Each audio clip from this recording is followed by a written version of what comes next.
Hello internet users and welcome back to another video. Sonic the Hedgehog is a series that doesn't need much of an introduction. You don't really need someone like me to go over its history or tell you the impact that it's had on the world of gaming. So let's get right to the point. After covering Sonic 4, I felt like going back to some of the older 2D Sonic games, and what better entry is there to start with than the very first one? When it comes to the original trilogy, Sonic 1 is the game that I definitely played the least when I was younger. I had the Mega Collection disc on GameCube, but most of the time I ended up playing 2 and 3 instead. Whenever I tried to play Sonic 1, I'd always get bored by the second zone. Then I would see if my younger brother wanted to play the other ones with me, since those games let a second player control Tails. And from what I hear, I'm not the only person who has had that exact same experience with the first 3 games. After all these years though, I'm finally going to take a look and see just what I missed out on. Diving into the world of classic Sonic games, I want to take a thorough look at the Hedgehog's first adventure.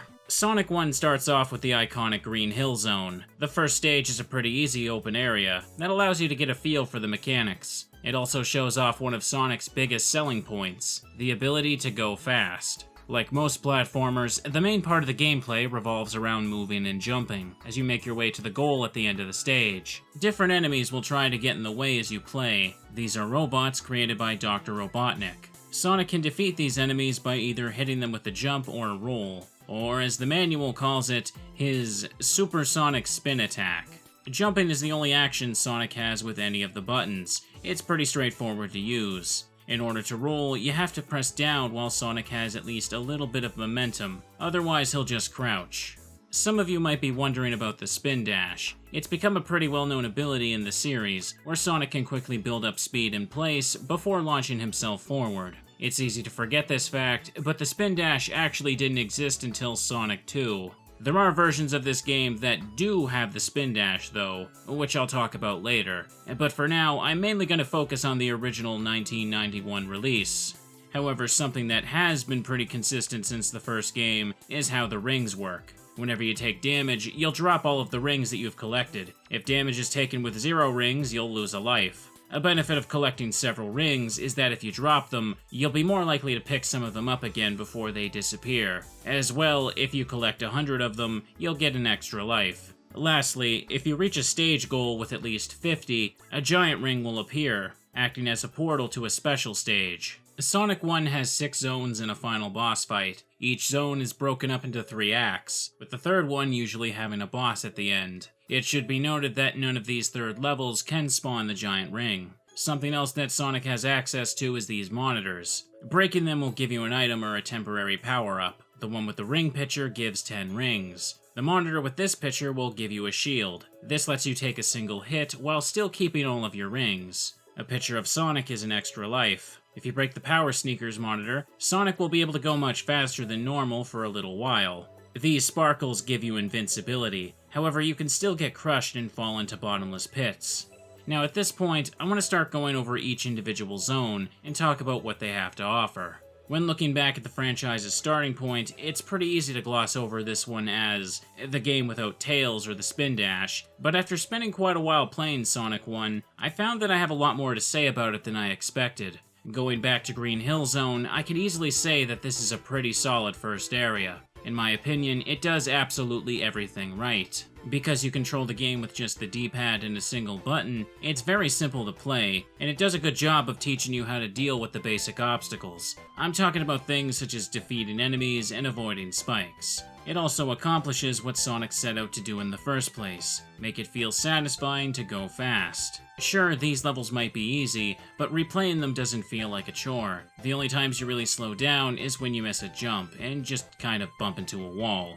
Green Hill Zone encourages you to figure out how to keep that momentum and find the fastest route to the goal. For that reason, even if you lose all of your lives later on and have to start all over, jumping back into Green Hill again can help get rid of that frustration. You know what you need to do here, and you always feel like you can do it even better. The boss fight that it ends on is also pretty straightforward. Dr. Robotnik will swing this wrecking ball back and forth while you try to attack him. There is a good reason why this place is considered one of the most iconic areas in all of gaming. This first zone is exactly what it needed to be, and I think they did a great job with it. Now with that being said, let's talk about how absolutely none of this applies to the rest of the game. Welcome to the second set of stages, the Marble Zone. After giving you a taste of going fast, this place does the complete opposite. Get ready to wait for crushers to move out of your way, get ready to wait for blocks to carry you across lava, get ready to just sit there and wait for the level to let you play it. Remember how I said that I would always get bored of the game by the second zone? Well, this is probably why.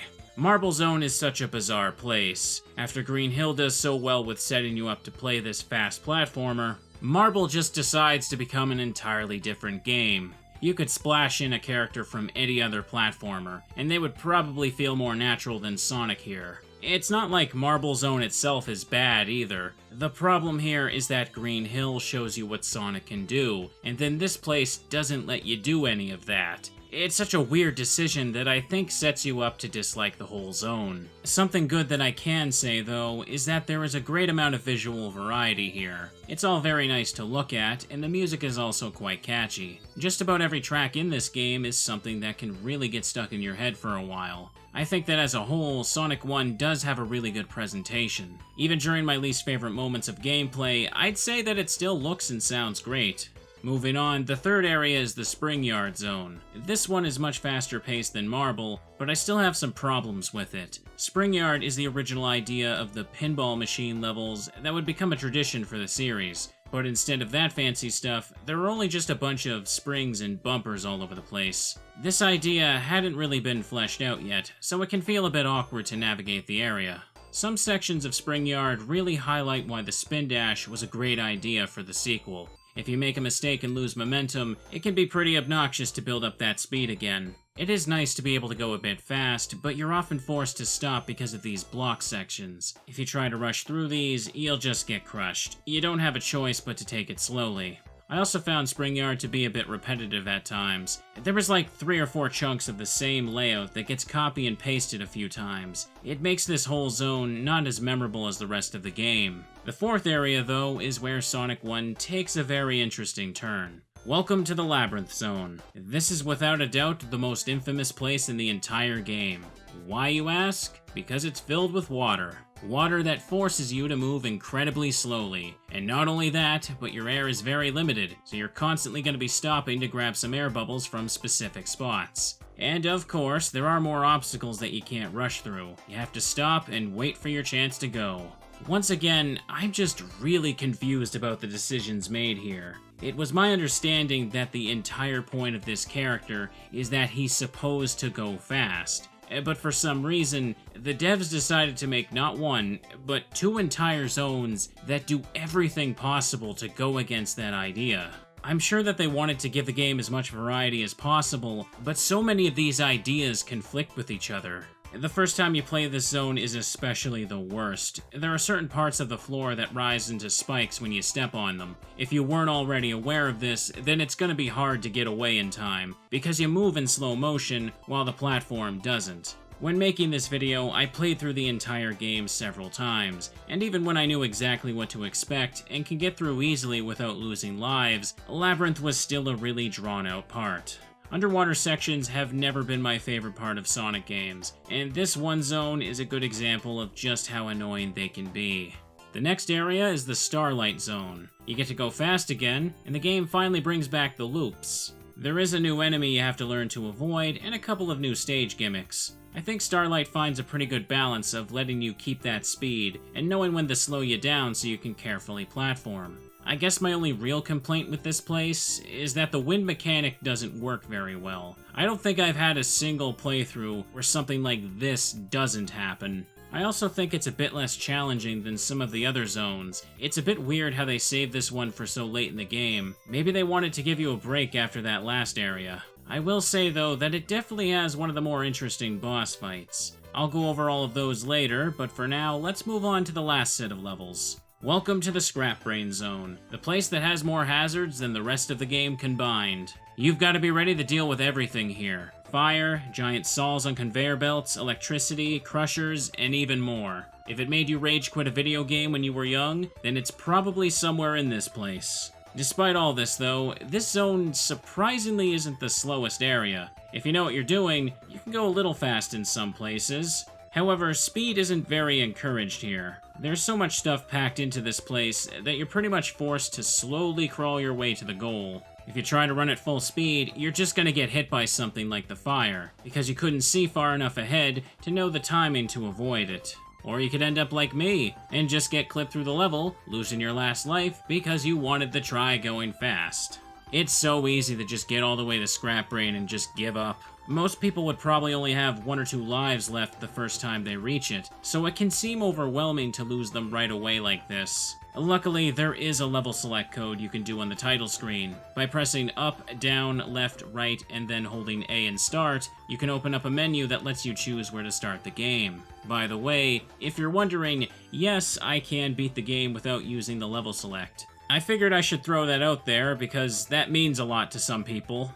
Like the rest of the game, Scrap Brain isn't so bad when you have an idea of what to expect, but here it can feel like trial and error until you go really slow. I don't think that Sonic 1 is that difficult of a game, but some later parts can just be needlessly frustrating for new players. Continuing on with Scrap Brain, I now need to talk about its unique third act. Upon finishing Act 2, Robotnik will jump on a switch, sending Sonic down below. It's here that we enter another Labyrinth Zone styled stage. In fact, all of the assets here are clearly just reused from there. Just when the game is about to end, you get to experience another round of underwater fun, and this level can be pretty long too. Fortunately, there is a shortcut you can take right at the start. When this platform starts moving, if you jump ahead of it, you can take a route that skips most of the entire level. I know that sounds way too easy to be true, but let me show you an example. This is a map of the entire stage, and this is what you actually play if you take the shortcut. Let's not question why they put this here, and let's just be happy about the fact that we don't have to deal with another water stage. At the end, Sonic will jump on some springs that will take him into the final zone. This isn't a real level, and you just walk forward into the final boss fight. And this, in my opinion, is one of the most underwhelming parts of Sonic 1. The final battle against Robotnik is both really easy and really bland. He will alternate between using the same 2 attacks over and over, until you finally do enough damage. Both of them can barely even be called a threat. Avoiding getting crushed is simple, and the line of electric orbs always gives you more than enough room to jump around them. Even though you don't get any rings in this place, it never feels like you're in danger of losing. When I first got here, I thought this was only the first phase of a much bigger fight, but no, this is all there is to it. If you've ever played any Sonic game at all, one thing you're probably aware of is that there is a huge variety of different machines that Sonic battles against. However, here in the first game, they didn't do a whole lot with this idea. Most of the bosses are just Robotnik moving back and forth, while you have to avoid a slightly different attack each time. Labyrinth Zone doesn't even have a real boss either. You just go through this one platforming section while he's just kind of there. It doesn't even matter if you attack him. Again, the only boss that I kind of liked was the one in Starlight. In this one, you have to either launch his projectiles back at him, or use them to spring yourself up for a hit. It takes a platforming element used within the previous stage, and uses it in a new way. But even so, calling it the best one doesn't mean a whole lot when you compare it to the competition. It's good that they started getting more creative in future Sonic games, but Sonic 1 leaves a lot to be desired when it comes to the bosses. Anyways, once Robotnik is defeated, Sonic will be seen running back in Green Hill, where all of the saved animals are. He'll strike a pose and then the game ends. However, Robotnik can be seen juggling the Chaos Emeralds with the words "Try Again" displayed below. Which brings me to the next thing I want to talk about, the Chaos Emeralds. Remember how I said you could enter special stages when you clear an act with enough rings? Well, within these stages, you can find a Chaos Emerald hidden somewhere. In order to get the quote-unquote true ending, you need to collect all 6 of them by the end of the game. And yes, you did hear me correctly, I said 6. Like with the Spin Dash, it wasn't until the second game onward that there would be 7 of them. That aside, the Emeralds in Sonic 1 are probably where they are the most useless. If you finish the game with all of them, Sonic will hold them up at the end, and their energy will make the flowers bloom. That's all you get if you go through all the trouble of collecting them. It is most definitely not worth it. But some of you might be wondering, well then, what about Super Sonic? And again, that was yet another series tradition that didn't start until the second game. As well, the special stages themselves aren't very fun to play. Not to mention, your opportunities to play them are very limited in a single playthrough. More often than not, the main reason you'll ever want to enter these stages is just so you can possibly earn a continue. A fun fact, the manual says that there's supposed to be an extra life item here, but it seems to have been cut from the final release. So moving on, while I may have finished the game, there's still a couple of things I want to mention while covering Sonic 1. This is a pretty iconic game, so it's only natural that it's received all sorts of ports and re-releases. I've always heard really bad things about the Game Boy Advance version, so I'm going to take a chance to briefly look at that too. Within the first few seconds of jumping into it, I instantly understand why nobody likes this port. The screen is really zoomed in, and you just can't see anything ahead of you. Sonic's physics are completely off, and it feels awkward to even make the most basic jumps. Hitboxes also make no sense, and things that look like they can't hit you will anyway. And of course, the lag in this port is awful. Once you get to Labyrinth Zone, it actually becomes unplayable. You might think that's the video lagging right now, but no, this is just how this game runs. They actually released this, thinking it was okay. Oh, but don't worry, this version does give you a little bonus called Anniversary Mode. Playing this allows you to use the spin dash. Needless to say, though, this doesn't fix any of the problems here. But do you want to know what the most insulting part of this port is? This port came out over 2 years after Sonic Advance 3. That's right, Sega had a successful trilogy of 2D Sonic games on the GBA, but they somehow managed to release a broken mess on the same system. That makes it look like they had no clue what they were doing. You see, Sega needed this port to release on a very specific day, and that day was the release of Sonic 06. That's right, the GBA version was just another rushed project to capitalize on the Hedgehog's anniversary. It was so bad that they never even bothered to release it outside of North America.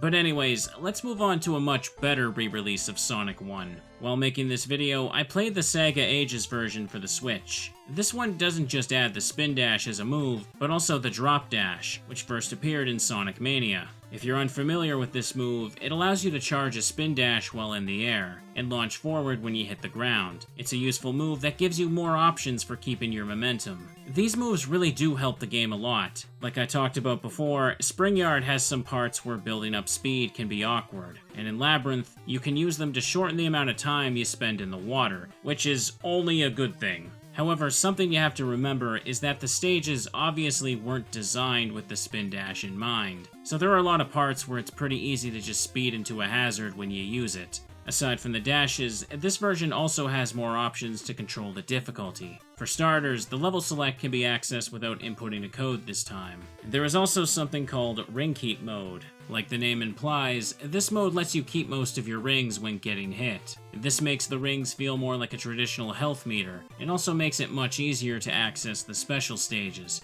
I do recommend this version over the original release, but I do think it cost a little bit much, for just being a Sonic 1 port with a couple of extra features. Another port I want to briefly mention is the mobile version. What makes this one interesting is that it allows you to play as both Tails and Knuckles. As well, there is now an extra special stage with a 7th Chaos Emerald, meaning Super Sonic is unlockable too. I actually wasn't able to record footage of this port, so what you're seeing right now are hacks of the Genesis version. Having the extra characters does give the game more replayability, and if you ask me, it was a huge missed opportunity to not include this in the Sega Ages release. The mobile version also came out 5 years before, and from what I understand, many fans are pretty upset that this one hasn't been released on other platforms. Can't say that I blame them. Either way though, character hacks for the original have been around for a long time, so that's probably going to be the preferred method for a lot of people.